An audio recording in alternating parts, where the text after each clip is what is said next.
हिंदी साहित्य संपूर्ण घटना चक्र क्विक रिवीजन विद आरती शर्मा। दोस्तों, आपको मेरा चैनल पसंद आए तो इसे शेयर करें, लाइक करें, सब्सक्राइब करें। साथ ही साथ मेरे अगले वीडियोस के नोटिफिकेशंस को पाने के लिए बेल आइकन को प्रेस करें।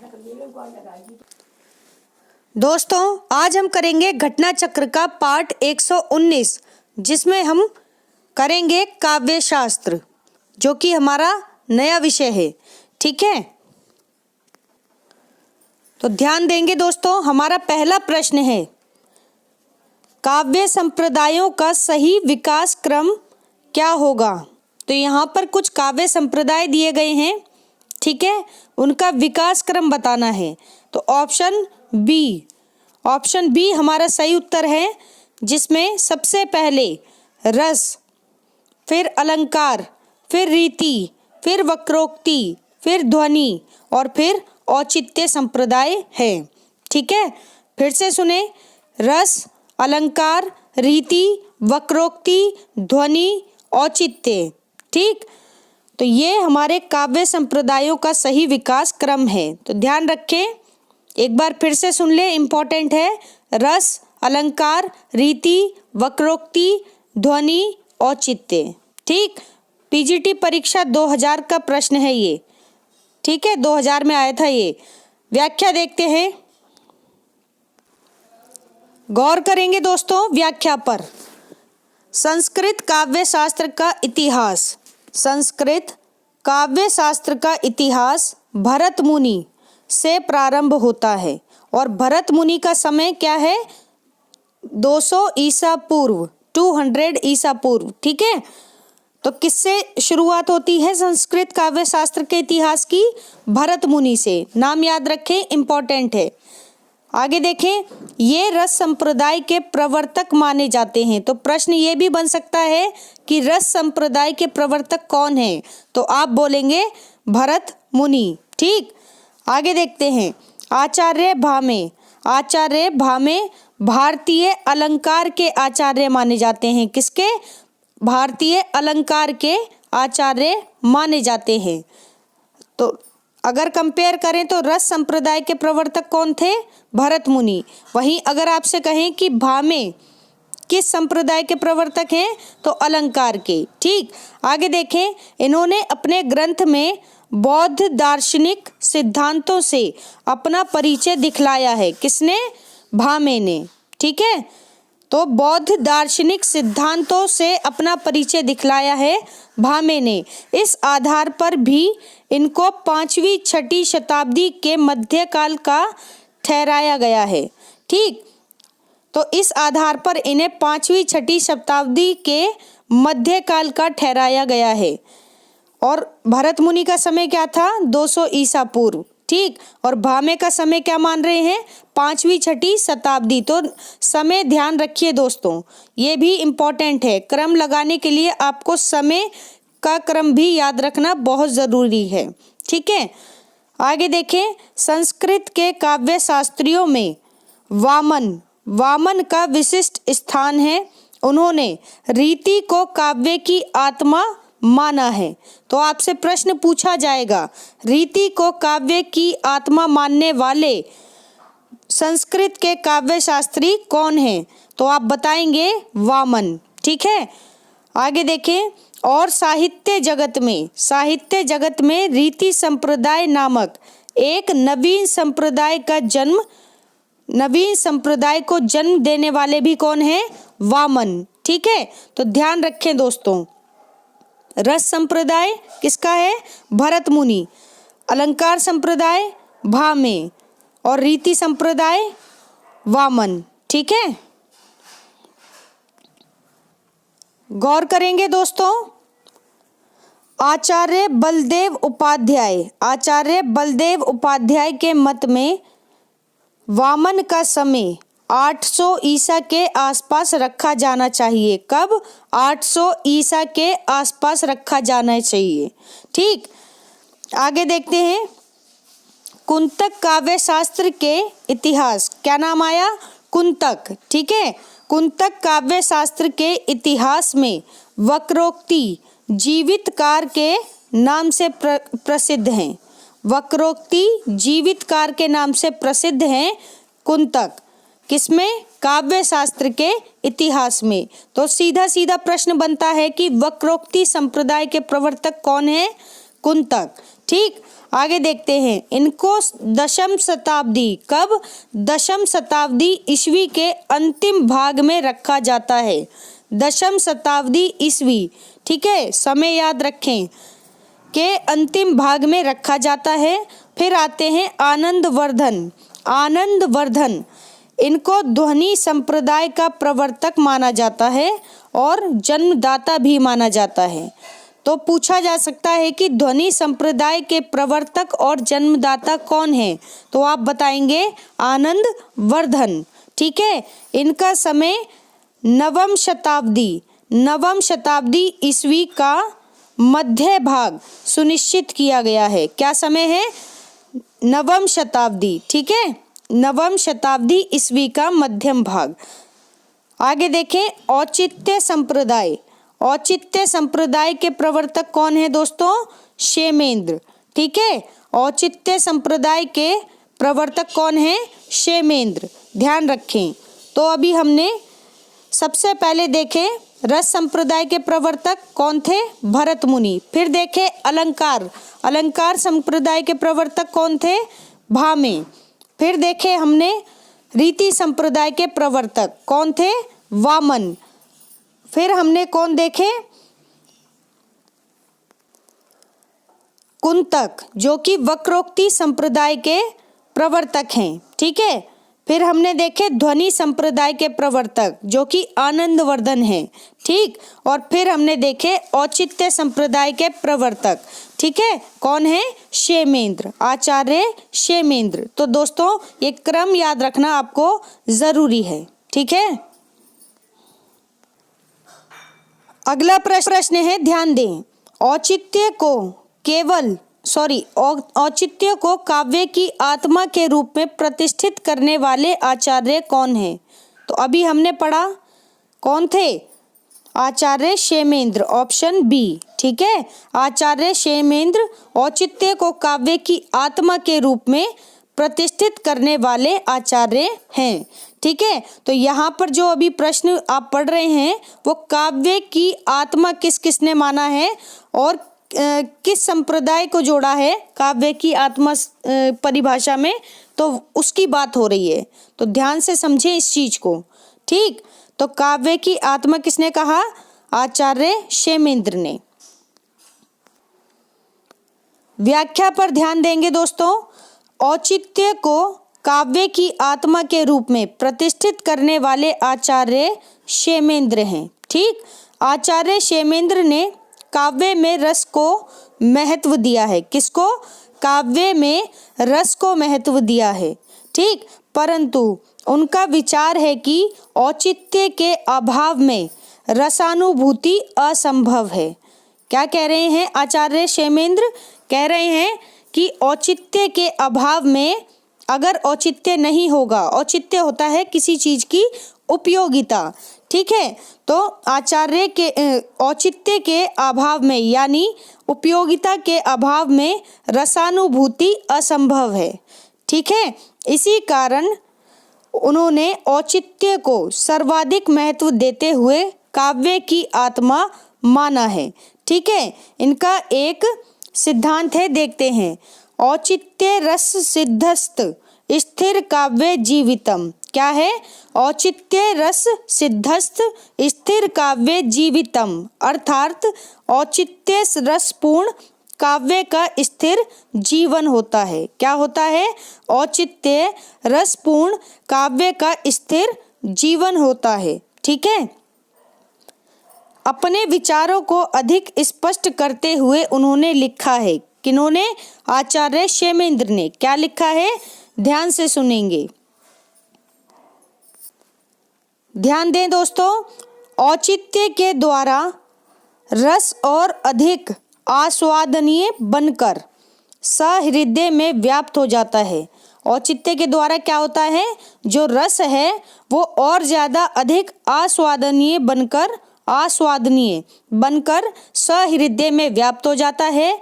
ठीक है, मधुमास जैसे अशोक को अंकुरित कर, ध्यान से सुनना, मधुमास जैसे अशोक को अंकुरित कर देता है, उसी प्रकार यह भी भावुक हृदयों को अंकुरित कर देता है। कौन? औचित्य। ठीक है। मधुर आदि रसों को चतुराई से मिलाने पर जिस प्रकार एक विचित्र आस्वाद उत्पन्न होता है, फिर से सुने, मधुर आदि रसों को चतुराई से मिलाने पर जिस प्रकार एक विचित्र आस्वाद उत्पन्न होता है, उसी प्रकार श्रृंगार आदि रसों को परस्पर समन्वित करने पर एक विलक्षण रसानुभूति होती है। ठीक है। श्रृंगार आदि रसों को परस्पर समन्वित करने पर यानी एक दूसरे से मिलाने पर एक विलक्षण रसानुभूति होती है। इस प्रकार आचार्य क्षेमेंद्र ने औचित्य पर पर्याप्त बल दिया है। ठीक है। औचित्य संप्रदाय के संस्थापक आचार्य क्षेमेंद्र हैं। कौन है? क्षेमेंद्र हैं। सबसे ज़्यादा इम्पोर्टेंट प्रश्न यही है। ठीक है। बहुत ज़्यादा डीप नहीं पूछा जाता, या तो क्रम पूछ लेंगे आचार्यों का, ठीक है, या फिर प्रवर्तक पूछ लेंगे कि कौन से संप्रदाय के आचार्य किसके प्रवर्तक हैं, ठीक है, या फिर आपसे शताब्दियां पूछ लेंगे। बस इतना ही प्रश्न अभी तक बनता आया है। या फिर इनका जो संस्कृत में काव्य सूत्र दिया गया है वो पूछ लेंगे। बस ये 4-5 बातें बहुत ज़्यादा महत्वपूर्ण है, बाकी बहुत ज़्यादा डीप नहीं प्रश्न बनता। तो ऑब्जेक्टिव क्वेश्चन में क्या डीप पूछेंगे वो, ठीक है। आगे देखो, क्षेमेंद्र ने औचित्य को इस प्रकार परिभाषित किया है। क्या कहा है क्षेमेंद्र ने? तो ध्यान दें, परिभाषा यानी कथन के रूप में भी पूछी जा सकती है। ठीक है। आप इस पुस्तक में जितना भी पढ़ रहे हैं वो इनफ है। ठीक है। बहुत ज़्यादा पढ़ने की ज़रूरत नहीं है, बस कॉन्सेप्ट को समझते हुए चलिए। तो ध्यान दें, आचार्य क्षेमेंद्र ने औचित्य को इस प्रकार परिभाषित किया है। क्या कहा? अनुरूप वस्तुओं के योग को आचार्य ने उचित माना है। ठीक है। एवं उचित के भाव को औचित्य कहते हैं। तो ध्यान से सुनना, क्या पंक्ति है? अनुरूप वस्तुओं के योग को, यानी एक दूसरे के अनुरूप जो वस्तुएं हैं उनके योग को आचार्य ने क्या माना है? उचित माना है। एवं उचित के भाव को औचित्य कहते हैं। ठीक है। इसी बात को संस्कृत में देखते हैं। औचित्यम प्राहुर आचार्यः सादृश्यम किम यस्य यत्।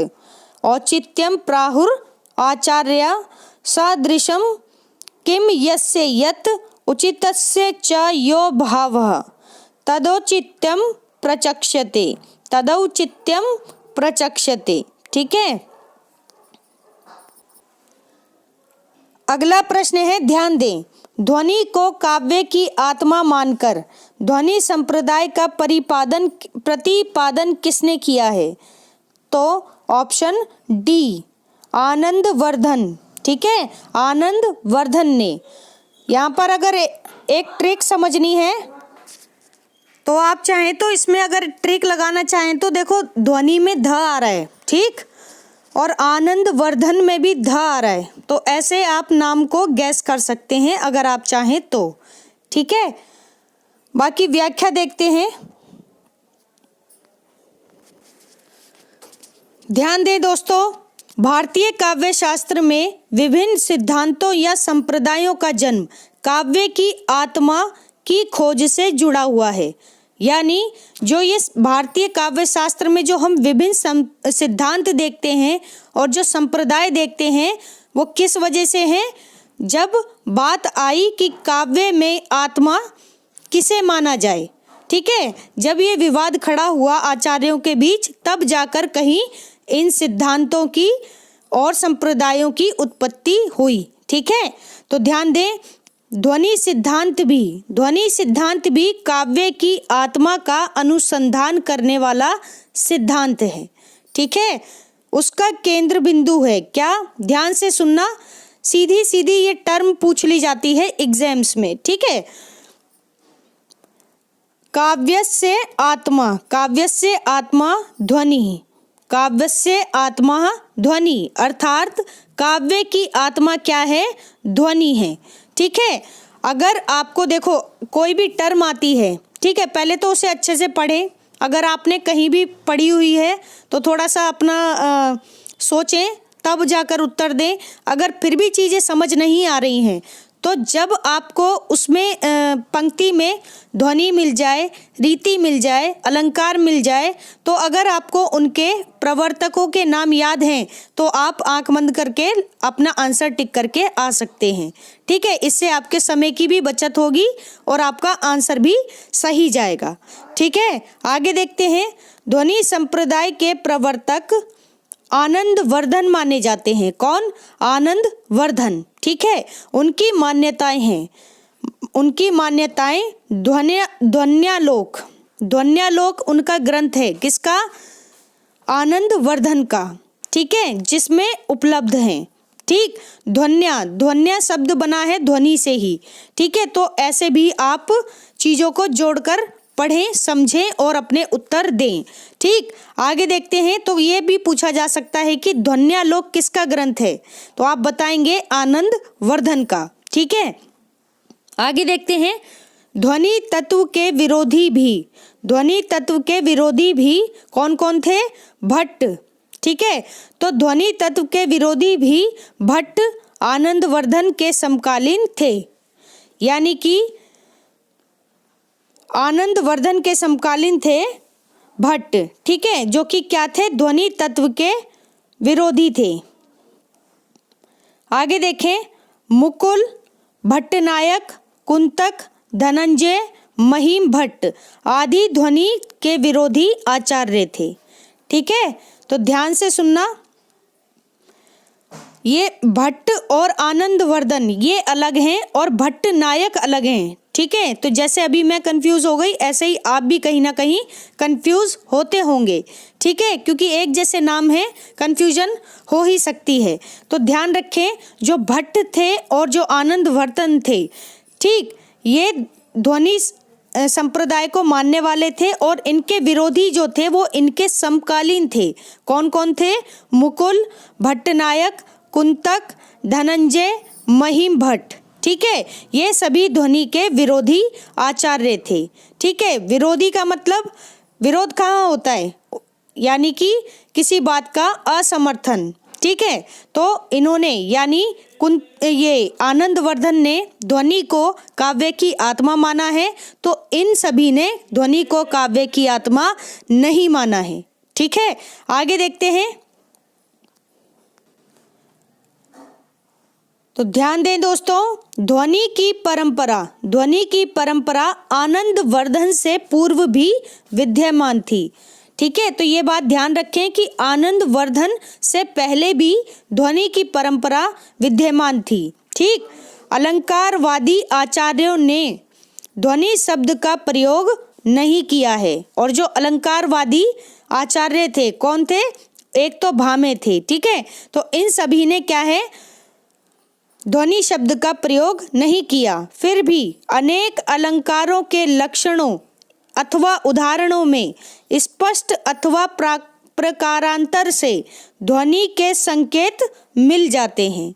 ठीक है, लेकिन कहीं ना कहीं जो अलंकारों के लक्षण और उदाहरण हैं दोस्तों, उसमें स्पष्ट और प्रकारांतर से ध्वनि के संकेत कहीं ना कहीं मिल जाते हैं। ठीक है, आनंद वर्धन ने ध्वनि सिद्धांत की पहली बार व्यवस्थित व्याख्या की, किंतु उनका प्रबल विरोध भी हुआ। ठीक है, बाद में आचार्य मम्मट ने, किसने? आचार्य मम्मट ने अपने विवेचन द्वारा ध्वनि सिद्धांत की पुनः स्थापना की। ठीक है, तो पहले सुव्यवस्थित व्याख्या किसने की थी? आनंद वर्धन ने। लेकिन बाद में तो आनंद वर्धन का क्या हुआ था? विरोध हुआ। लेकिन बाद में आचार्य मम्मट आए, उन्होंने अपने विवेचन द्वारा ध्वनि सिद्धांत की पुनः स्थापना कर दी। ठीक है, तो कहीं ना कहीं आचार्य मम्मट आनंद वर्धन के समर्थक थे। ठीक है, ये कश्मीर के महाराज अवंती वर्मा के आश्रित कवि थे। किसके? कश्मीर के महाराज अवंती वर्मा के आश्रित कवि थे। ठीक है, ध्यान रखें। अन्य महत्वपूर्ण तथ्य भी देख लेते हैं दोस्तों। ठीक है, तो ध्यान देंगे, गौर से समझें। ध्वन्यालोक के अतिरिक्त आनंद वर्धन के और भी ग्रंथ मिलते हैं, जैसे देखते हैं कौन कौन से हैं। देवी शतक, अर्जुन चरित, सविक्रम बाण लीला। ठीक है, विनिश्चय टीका, विवृति और तत्वालोक। ठीक है, तो यहाँ पर आनंद वर्धन का एकमात्र ग्रंथ ध्वन्यालोक नहीं है, इसके साथ और भी अन्य ग्रंथ हैं। कौन कौन से? देवी शतक, अर्जुन चरित, सविक्रम बाण लीला, विनिश्चय टीका, विवृति और तत्वालोक। ठीक है, तो इतनी बातें आप ध्यान रखें। अगला प्रश्न है दोस्तों, मम्मट किस संप्रदाय के आचार्य हैं?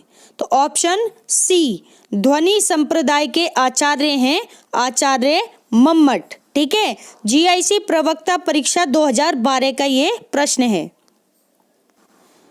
अगला प्रश्न है, ध्यान दें, काव्य के विशिष्ट तत्व के रूप में ध्वनि शब्द का सर्वप्रथम प्रयोग किसने किया? ठीक है, तो ऑप्शन सी, आनंद वर्धन ने काव्य के विशिष्ट तत्व के रूप में ध्वनि शब्द का सबसे पहले प्रयोग किया। ठीक है, तो ध्यान रखें दोस्तों, टीजीटी परीक्षा 2002 का प्रश्न है ये। तो दोस्तों, हमारा आज का ये वीडियो यहीं समाप्त होता है। Thanks for watching. अगर आपको मेरी वीडियोस पसंद आ रहे हैं तो इन्हें लाइक करें, शेयर करें, मेरे चैनल को सब्सक्राइब करें। साथ ही साथ मेरी वीडियोस के अगले नोटिफिकेशंस को पाने के लिए बेल आइकन को प्रेस करें। धन्यवाद दोस्तों।